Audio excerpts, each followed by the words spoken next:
Hello friend, this is Sangam before you. Welcome back to my channel YP. Friends, in this video I'm going to talk about Mega Pen Capsule. So friends, without wasting any more time, we should start the video. Friends, video को शुरू करने से पहले कुछ बातें मैं यहाँ पे शेयर करना चाहूँगा जो कि आपके लिए एक तरह से वार्निंग है। फ्रेंड्स, यह वीडियो सिर्फ जानकारी के उद्देश्य से बनाई जा रही है। इस वीडियो को देखने के बाद आप कोई भी दवा खुद से न लें, सेल्फ मेडिकेशन न करें, कतई सेल्फ मेडिकेशन न करें। Friends, actually I don't support self medication at all. So friends, before taking any medicine you must consult your doctor. कोई भी दवा लेने से पहले आप अपने डॉक्टर से जरूर कंसल्ट करें। ठीक है, तो फ्रेंड्स चलिए वीडियो की शुरुआत करते हैं। फ्रेंड्स, आज का हमारा टॉपिक है मेगा पेन कैप्सूल।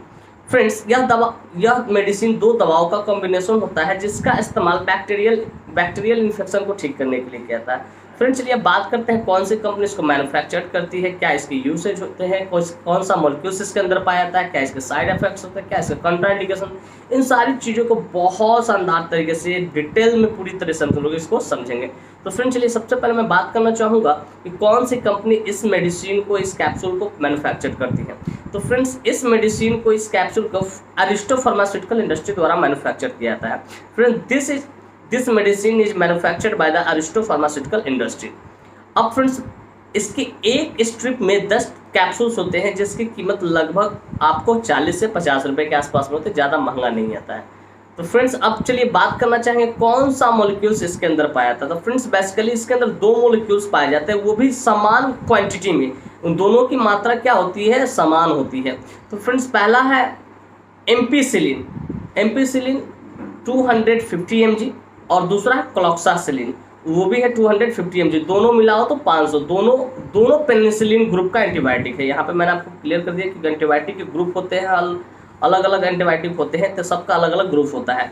तो जिस तरह से मैंने इससे पहले वाले वीडियो आपको बताया था कि सिप्रोफ्लॉक्सासिन फ्लोरोक्विनोनोल्स एंटीबायोटिक का है, ठीक है, ग्रुप का एंटीबायोटिक है, उसी तरह से ये जो है एम्पीसिलिन और क्लॉक्सासिलिन, ये दोनों पेनिसिलिन ग्रुप का एंटीबायोटिक है।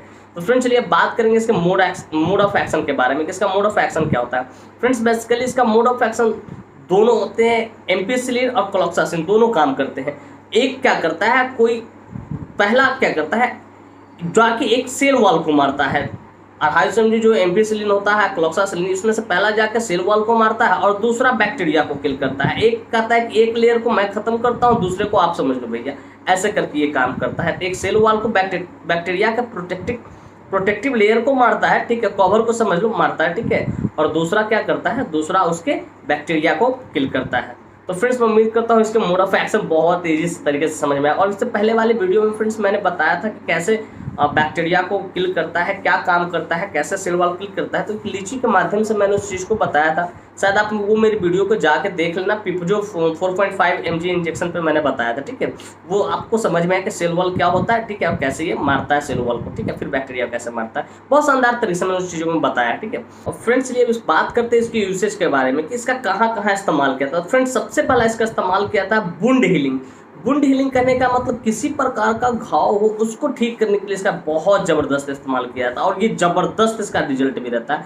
मान लीजिए वो वुंड छोटा सा हो या बड़ा सा हो, चाहे उस वुंड से पस निकल रहा हो, बहुत ज़्यादा गहरा डीप वुंड हो, उसको भी ठीक करने के लिए इसका इस्तेमाल किया था। जब ये कैप्सूल आप लेते हैं ना, तो ये क्या करता है, अगर वुंड बन रहा तो उसको फाड़ के उसके पस को निकाल देगा, या तो क्या करेगा, उस घाव को, वुंड को वो दबा देगा पूरी तरीके से। ये बहुत ज़बरदस्त वुंड में काम करता है। वुंड किसी भी प्रकार को, कितना भी बड़ा हो, उससे पस निकल रहे हों, उन चीज़ों को ठीक करने के लिए, ड्राई एंड हेल्दी करने के लिए वुंड को इसका बहुत ज़बरदस्त इस्तेमाल किया था।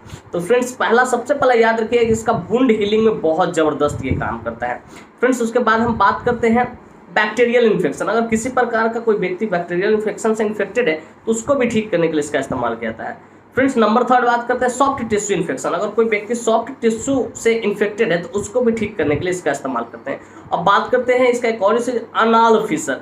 अनाल फिशर कहने का मतलब होता है कि जब एनस के रास्ते में कट लग जाती है तो ब्लीडिंग आती है, स्टूल पे ब्लीडिंग आएगी, तो उसको भी ठीक करने के लिए, जो कट लगती है उसको हील करने के लिए भी इसका इस्तेमाल डॉक्टर द्वारा किया जाता है। ज़बरदस्त। तो फ्रेंड्स, मैं उम्मीद करता हूँ कि ये इस्तेमाल आपको समझ में है। जो 4 मैंने बताया आपको, पहला बताया मैंने किसी भी तरह का वुंड को हेल्दी और ड्राई बनाने के लिए, उसे सुखाने के लिए इसका ज़बरदस्त इस्तेमाल किया जाता है। वो डीप वुंड हो सकते हैं, पस उसमें से निकल रहे हैं, ज़्यादा कट गया, फट गया, तो उसको भी सुखाने के लिए इसका इस्तेमाल किया जाता है, ठीक है। उसके बाद मैंने कहा बैक्टीरियल इन्फेक्शन, फिर मैंने कहा अनाल फिशर, फिर कहा सॉफ्ट टिश्यू इन्फेक्शन। लेकिन इसके अलावा भी इसका एक बहुत ज़बरदस्त इस्तेमाल किया था ओटाइटिस मीडिया।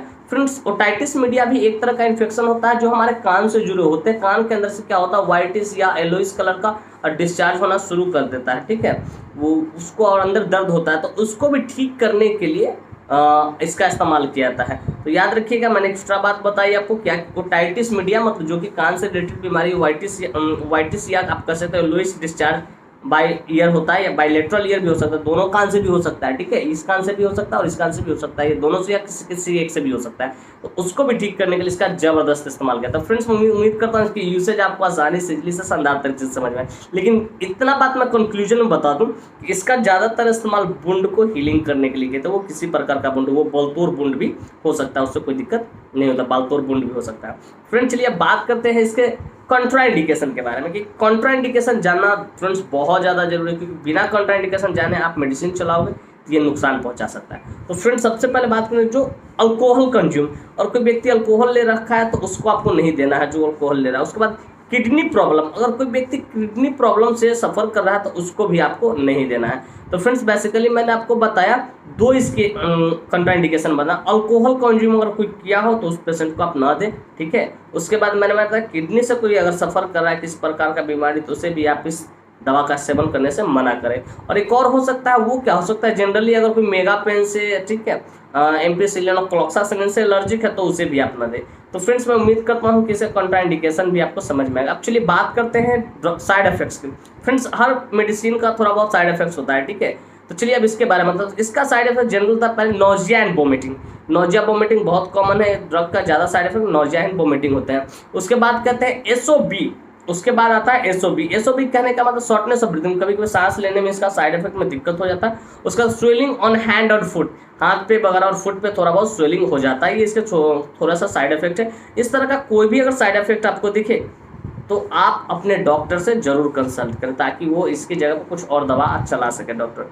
तो फ्रेंड्स मैं उम्मीद करता हूँ कि चीज़ें समझ में आ गया होगा। अब लेकिन अब डोज के बारे में बात करते हैं। डोज के बारे में क्या बात है, तो डोज जनरली अगर मैं फार्मा टर्म में बात करूँ, मेडिकल में बड़ा मुश्किल है आपको समझना, क्योंकि यहाँ हमारे वीडियो में बहुत सारे ऐसे बच्चे हैं जो फार्मा से नहीं है, दूसरे कैटेगरी से है, तो वो देखते वीडियो को। तो जनरली मैं समझा दूँ कि 18+ है, अगर कोई व्यक्ति एडल्ट है तो उसको 1 वीडियो आप चला सकते हो, सुबह शाम चला सकते हो। अगर जो 14 साल से नीचे उसके एक कैप्सूल से ज़्यादा ना दे।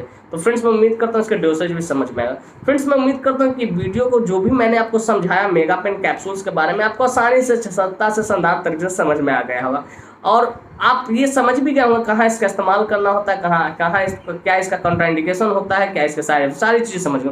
तो फ्रेंड्स मैं उम्मीद करता हूँ कि वीडियो मेरी काफ़ी इन्फॉर्मेटिव और काफ़ी इंटरेस्टिंग लगी होगी आपको। Friends if you find this video informative and interesting, hit the like button, subscribe my channel and don't forget to share it with your medical friends and your common friends. Thank you for watching this video, bye bye. मिलते हैं हम लोग फिर next video में। ख्याल रखना अपना और अपने परिवार का। Thank you for watching this video, bye, take care.